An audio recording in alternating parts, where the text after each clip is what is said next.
हाड़ जले लकड़ी जले, जले जलावन हार, कौतुक हारा भी जले, कासे करूं पुकार। सत साहेब सभी को राम राम।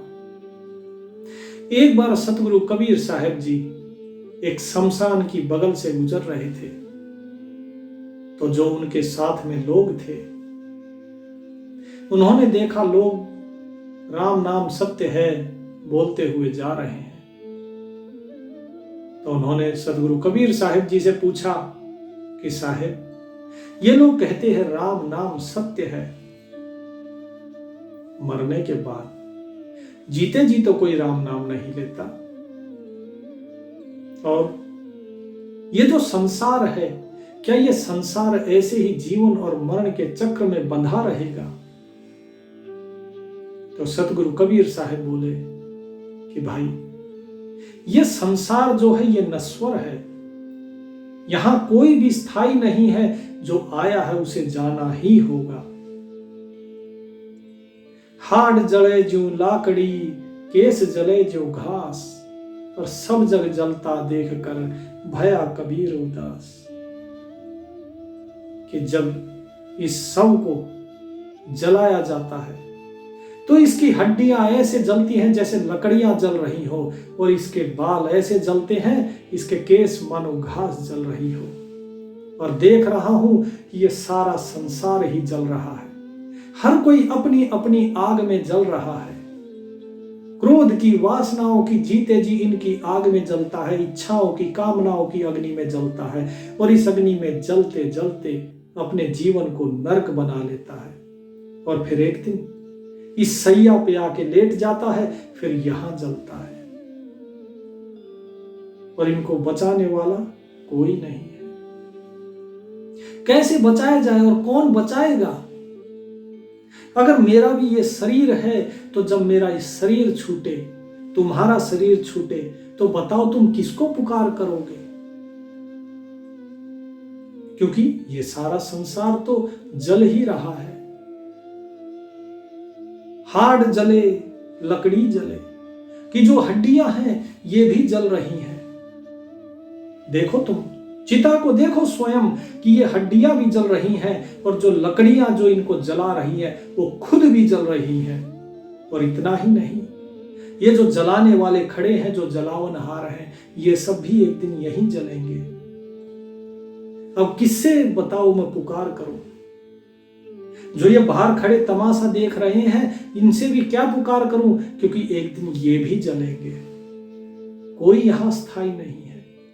इस संसार से तो हर किसी को एक दिन विदा लेनी है, क्योंकि ये संसार मुर्दों का देश है। बोले साहिब मुर्दों का देश कैसे? बोले बिल्कुल, ये मुर्दों का ही तो देश है। जो कुछ क्षण पहले जिंदा दिखाई देता है वो अब मर गया, जो आज जिंदा है वो कब मर जाएगा,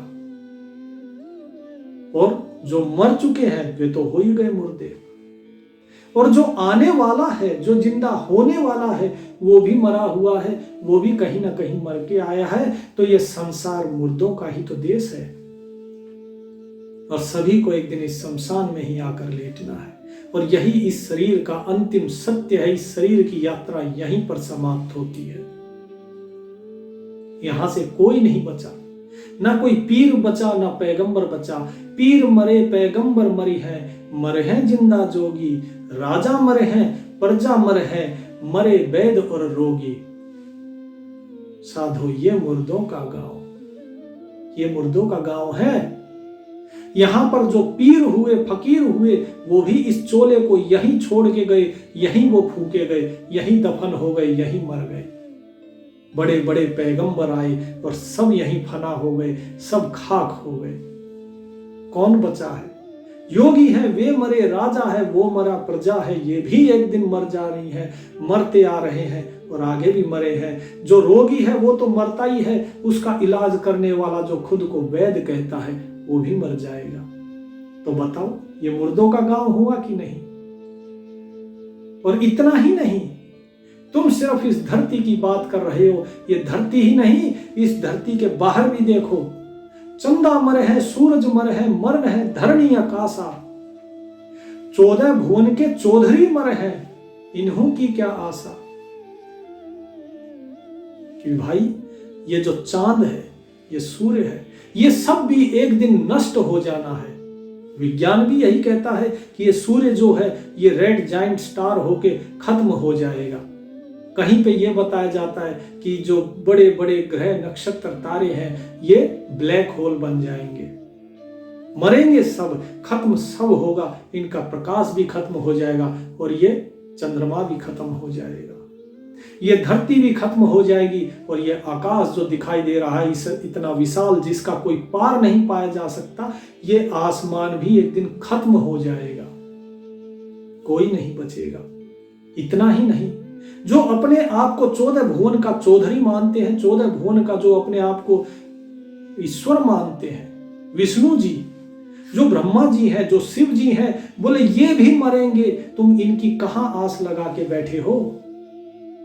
तो जो लोग, कुछ दिन पहले मैंने एक सत्संग डाला था जिसमें मैंने बताया था काल की आयु कितनी है, ये ब्रह्मा विष्णु महेश इंद्र आदि देवता सब कुछ फना हो जाएगा। तो लोग कहते थे, बोले ये बकवास कहां से लिखी है।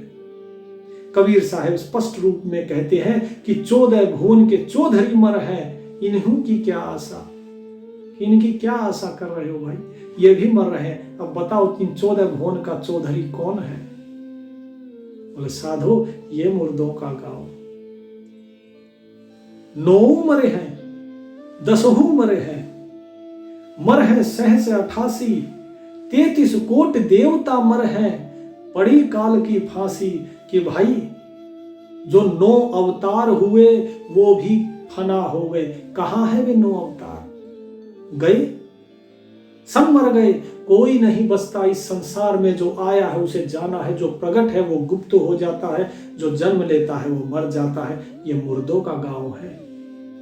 88,000 मुनिजन जिनके नाम पे ये पूरा संसार आगे चल रहा है, बोले वो सब भी खत्म हो गए, वो सब भी फना हो गए, कोई नहीं बचा इस संसार में। 33 कोटि देवता मर है। जो 33 कोटि देवता है, बोले कोई कहते हैं 33 करोड़ देवता, कोई कहते हैं 33 कोटि देवता, बोले वे सब खत्म हो जाएंगे, वो सब मर गए, सब मुर्दा है। ये सब भी जन्म मरण में है। तो ये मरण का जो जन्म का खेल है ये ऐसे ही चल रहा है, ये सभी मुर्दे हैं। ये आज जो तुम्हें दिखाई दे रहे कल मर जाएंगे, जो कल तक जिंदा थे वो आज मुर्दे हैं। तो इस धरती की नहीं, इस आकाश की नहीं, तुम अगर देवी देवताओं, जो भी 33 करोड़ देवी देवता है, ब्रह्मा विष्णु महेश हैं, ये सब भी मरेंगे। और जो 10वां अवतार 10 मरी है, कि जो 10वां अवतार कल की अवतार जो कहा जा रहा है, बोले वो भी मरेगा, कोई नहीं बचेगा इस संसार में, क्योंकि ये मुर्दों का गांव है। तो ये साहिब स्पष्ट बता रहे हैं 33 कोटि देवता मर हैं, पड़े काल की फांसी। ये सब काल के चक्र में है, काल की फांस इनके अंदर, इनके गले में फंसी हुई है।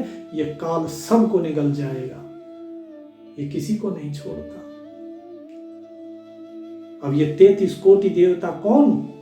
12 आदित्य, 11 रुद्र, 2 अश्विनी कुमार, 8 वसु, ये सब जो है ये सब नष्ट हो जाएंगे और लोग इन्हें भज रहे हैं। बोले ये नहीं बचा सकते, इसीलिए मैं कह रहा हूं, हाथ जले लकड़ी जले, जले जलावन हार, और कौतुक हारा जो देखने वाले हैं, कौतुक हारा भी जले, कासे करूं पुकार। तो मैं किसको पुकार करूं भाई?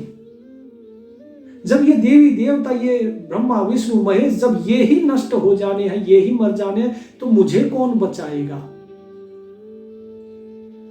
तो जो उनके अनुयायी थे बोले साहिब फिर कैसे इस मरण से पीछा छूटे, इस जन्म मरण के चक्र से कैसे पीछा छूटेगा? कैसे हम जाने कि मरा कैसे जाता है जीते जी? कैसे हम इस जन्म मरण के चक्र से मुक्त हो सकते हैं? फिर रहता क्या है? अगर सब कुछ मर जाएगा तो रहता कौन है? तो साहिब बताते हैं कि नाम अनामी सदा सत्य है। नाम अनामी अनंत रहते है, दूजा सत्य ना होए, कहे कबीर सुनो भाई साधो, भटक मरो मत कोय। कि जो नाम अनामी, कि वो जो नाम है जो अनामी है, कि वो परमात्मा जिसका कोई नाम नहीं, वो नाम से परे है, वो अनामी है, वही अनंत तक रहता है, वही शाश्वत है, वही सत्य है। उसके सिवा दूसरा कोई सत्य नहीं है, केवल वही रहता है, उसके अलावा और कोई नहीं रहता। बाकी सब के सब मारे जाते हैं, सब की मृत्यु अटल है, निश्चित है। ये काल जो है, ये काल भी फना हो जाएगा, इसका भी समय है। हर एक की एक तय उम्र है, वो कितनी उम्र है मैं पिछले सत्संग में बता चुका हूं आपको। तो इसलिए कोई भटको मत इधर उधर। अगर किसी को बचना है, इस जन्म मरण के चक्र से छुटकारा पाना है, तो प्रेम और विश्वास से उस नाम को गहो। ये जो नाम है उस अनामी का, उस ईश्वर का, उस परमात्मा का, केवल उसे भजो। अब ये बात उन्हें नहीं समझ आएगी जिन्होंने नाम नहीं लिया है, कि जो अनामी है उसका नाम कैसे हो गया। क्योंकि नाम तो उसका होता है ना जो हमें दिखता हो। जिसका नाम हो गया तो वो अनामी कैसे हो गया। लेकिन यही है खेल इस जगत का, कि यहां जो अनामी है उसका भी नाम है, और उसका नाम क्या है वो आप सभी को बताया जा चुका है। तो उस नाम को भजो प्रेम के साथ, तो ही इस भव सागर से मुक्ति मिल सकती है। अन्यथा ये मुर्दों का गांव है। यहाँ लोग जो सोचते हैं कि हम हमेशा रहेंगे, कोई नहीं रहेगा। राम गयो रावण गयो, जिनको बहु परिवार, कहो नानक हर भज मना, सपना यो संसार। ये सपने के समान ये संसार है। राम और रावण देखो दोनों चले गए, कोई नहीं बचता यहाँ। चाहे पापी हो या पुण्यात्मा हो, कोई नहीं बचता। ये अटल सत्य है इस सृष्टि का। तो इसलिए प्रभु का नाम लो, उसकी मौज में रहो, और केवल प्रेम और विश्वास के साथ नाम सुमिरन ही आपको बचा सकता है। और गुरु की सेवा में रहो, बस इतना ही करना है और कुछ नहीं, तो कल्याण हो जाएगा। सत साहिब।